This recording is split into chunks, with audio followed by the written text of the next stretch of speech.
Baik, kamu kok dikatain? Iki mulai ulang apa gak? Dikatain, Bu.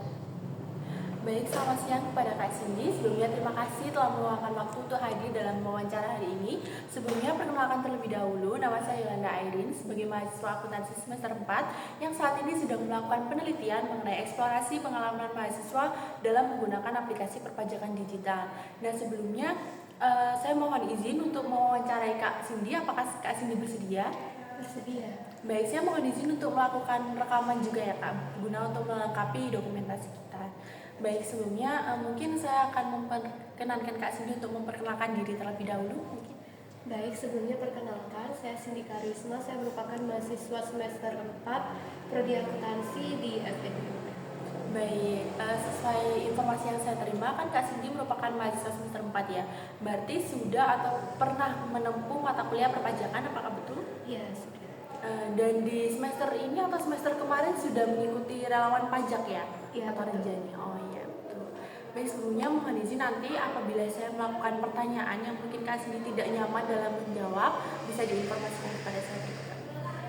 Mungkin langsung saja kita masuk kepada pertanyaan yang pertama, yaitu mengenai pengalaman awal Kak Cindy dalam menggunakan aplikasi perpajakan digital. Jadi mungkin bisa diceritakan bagaimana sih pengalaman Kak Cindy saat pertama kali menggunakan aplikasi perpajakan digital. Apakah mungkin merasa bingung, ataukah mungkin pusing, ataukah bahkan justru gampang nih, enak nih pakai aplikasi ini. Mungkin Jadi sejauh pengalaman yang sudah saya lewati di Renjani itu kan dimana kita diberikan sebuah platform yaitu untuk sebuah pengisian SPT tahunan.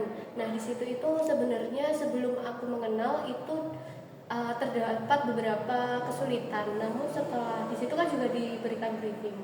Nah mungkin setelah terjadinya briefing atau dilakukannya briefing itu membuat sedikit lebih paham. Namun itu belum pengimplementasiannya waktu hari H. Jadi mungkin saat menerima pembelajaran itu saya merasa bahwa ini tuh mudah.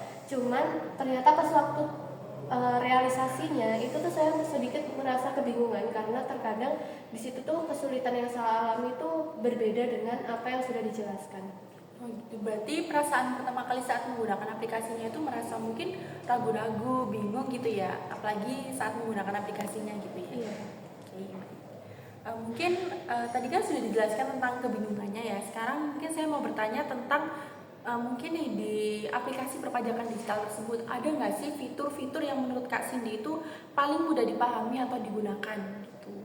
Kalau untuk fitur-fitur yang sangat mudah dipahami itu sebenarnya hampir overall di pengisiannya itu tuh sudah jelas. Pengisiannya juga tinggal mencocokkan dengan bukti-bukti potong yang sudah ada. Cuma terkadang pengisian yang kita lakukan itu yang kita masukkan tuh salah. Jadi yang buat agak kesusahan tuh di situ. Cuma overall dari semua fitur itu sangat mudah buat dipahami. Baik, jadi tadi kesalahannya mengenai bukti potong dan lain-lain itu berasal dari WP-nya ya? Bukan dari bukti potongnya WP, tapi kita yang salah masukin ke fiturnya. Jadi sebenarnya bukti potong yang kita terima itu benar, cuma apa yang kita masukin dari bukti potong itu kadang salah tempat di fiturnya. Itu sebenarnya salah satu kendala yang kami sebagai relawan itu seringkali nggak balance. Cuma dari fitur-fitur yang ada itu tuh benar-benar sebenarnya mudah dipahami, cuma kadang kita juga sebagai manusia tuh kayak masih ragu-ragu dalam masukin, jadi agak susah buat memahami. Jadi itu tadi kendalanya ya. Dan dari kendala tersebut mungkin ada nggak sih cara untuk mengatasi kendala-kendala tersebut? Misalnya nih di dalam Renjani itu disediakan kayak dosennya atau apa gitu, kayak pembimbingnya gitulah gitu. Jadi bisa meminimalisir ke kendala yang Kak Cindy alami gitu. dari hal tersebut itu ada sebuah tutorial, terutama itu di sebelum kita pelaksanaan hari H. Itu berupa seperti PPT dan juga video-video yang bisa kita tonton untuk memudahkan kita nanti di hari H. Namun saat pelaksanaan pun kita juga didampingi beberapa petugas dari DJP juga, terus ada dari pihak dosen dan juga tentunya ada pihak-pihak dari pajak atau tax center itu yang ilmunya itu pasti jauh lebih paham dari kita. Jadi ketika kita mengalami kesulitan kita bisa minta rekomendasi atau minta ngasih tahu lah intinya kesalahan ini tuh diperolehnya gimana dan kita harus apa. Oh, baik, jadi di sana ada pembimbingnya gitu ya Kak. Baik. Selanjutnya mungkin pertanyaan mengenai pemahaman tentang konsep perpajakan. Nah, menurut Kak Cindy nih dari aplikasi perpajakan digital, kira-kira itu tuh bisa membantu nggak untuk meningkatkan pemahaman Kak Cindy dalam konsep perpajakan digital yang lebih baik? Pasti sih, karena setahu aku kan di era kita sekarang itu kan digital makin berkembang ya. Nah, jadi memang peran digital di sini itu memang sangat-sangat berpengaruh terhadap dunia, terutama di dunia kerja. Nah, menurut aku kalau adanya dari dunia digital itu pasti mempengaruhi apa yang ada yang sesuai dengan kita kerjakan. Namun karena kita itu mungkin belum bisa mengimbangi terkait dengan adanya digital yang makin berkembang, disitulah kita harus meminimalisir bahwa kita itu juga harus menyeimbangkan terkait dengan perkembangan digital dan juga pengembangan ilmu pengetahuan. Jadi biar balance antara keduanya. Itu jadi nggak bisa mementingkan salah satu aja atau mengandalkan di satu sisi. Nah, jadi di situ harus benar-benar balance. Berarti dari aplikasi perpajakan digital ini nantinya bisa membantu kita buat mempersiapkan dunia kerja gitu ya Kak. Oke. Lalu nih, apakah aplikasi perpajakan digital itu relevan dengan materi teori yang diajarkan di dalam kelas gitu? Mungkin bisa dijelaskan pengalamannya nih. Sejauh ini yang saya terima sebagian memang iya, namun kalau dilihat dari contohnya Rinjani itu SPT itu tuh menurutku masih belum ada ya keterkaitannya, karena sejauh ini pajak yang saya terima itu hanya sebuah teori saja, di mana kita harus mengalami pembelajaran berupa teori, sedangkan kita tidak masuk ke prakteknya. Jadi menurut aku realisasi antara ketika kita melakukan sebuah praktek dan juga di kelas perkuliahan itu tuh beda. Jadi aku belum nemu filmnya gitu, di mana letak kesamaannya. Cuma mungkin samanya itu cuma di kayak PPH 21, itu kita tahu ya, PPH 21, PPH 22, 23 dan seterusnya itu masih relevan. Cuma untuk praktiknya itu masih belum. Oke, berarti ada gapnya gitu ya, ada kesenjangannya gitu. Baik.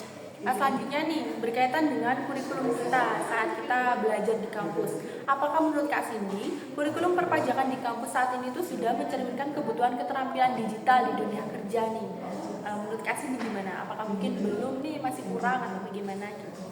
Menurut aku sih masih kurang ya. Jadi karena selama ini yang saya terima itu di perkuliahan sendiri itu kebanyakan teori yang diajarkan dan kita belum menempuh ke dunia yang lebih praktek. Jadi menurut aku masih kurang aja. Jadi mungkin kedepannya bisa ditingkatin di prakteknya. Jadi bukan hanya di teori, tapi kita sebagai mahasiswa pun pengen juga merasakan realisasi ketika kita nanti di dunia kerja. Karena pada dasarnya teori itu kan hanya kita pelajari ketika berada di kelas, tapi kita nggak tahu realisasinya nanti itu di dunia digital bagaimana. Jadi perlulah buat diarahin ke prakteknya. Berarti menurut Kak Cindy, berarti apakah perlu ada pembaruan ya atau penyesuaian materi di dalam perpajakan gitu, agar nantinya itu bisa sesuai dengan sistem perpajakan digital yang ada saat ini? Apakah perlu ada penyesuaian atau bagaimana? Perlu sih, sangat-sangat perlu, karena sejauh yang saya jelasin tadi ya, karena memang yang saya tempuh selama ini tuh hanya berupa teori, jadi belum ke prakteknya. Sedangkan digital itu kan bisa kita lakukan ketika kita sudah melakukan praktek. Kita memahaminya itu melalui sebuah praktek. Kayak misalnya nih, kita ingin melakukan berinvestasi misalnya, kita kan juga harus memahami tuh dari digital aplikasinya tuh bagaimana. Kalau kita nggak memahami itu kan pasti susah ya. Nah, oleh karena itu sama dengan halnya pajak. Kalau misalnya kita nggak paham terkait dengan perkembangan digitalnya atau cuma paham sekedar teorinya, kita nggak bisa mengimplementasikan di dalam aplikasinya. Oke, baik. Sangat-sangat menarik ya wawancara kita pada hari ini. Mungkin sangat terima kasih untuk pemaparannya tentang materinya, tentang pengalamannya Kak Cindy dalam menggunakan aplikasi perpajakan digital. Nah, terima kasih banyak atas partisipasi dan jawaban-jawabannya. Semuanya itu sangat bermanfaat untuk penelitian saya. Nah, apakah Kak Cindy berkenan apabila jawaban dari Kak Cindy tadi saya gunakan untuk penelitian saya? Boleh, bisa. Terima kasih banyak. Jika nanti ada hal yang ingin saya klarifikasi lebih lanjut, apakah boleh jika saya menghubungi Kak Cindy lagi? Boleh. Baik, sekali lagi terima kasih banyak atas kesediaan waktunya. Semoga Kak Cindy selalu sukses dalam studi dan karir ke depannya. Amin. Terima kasih.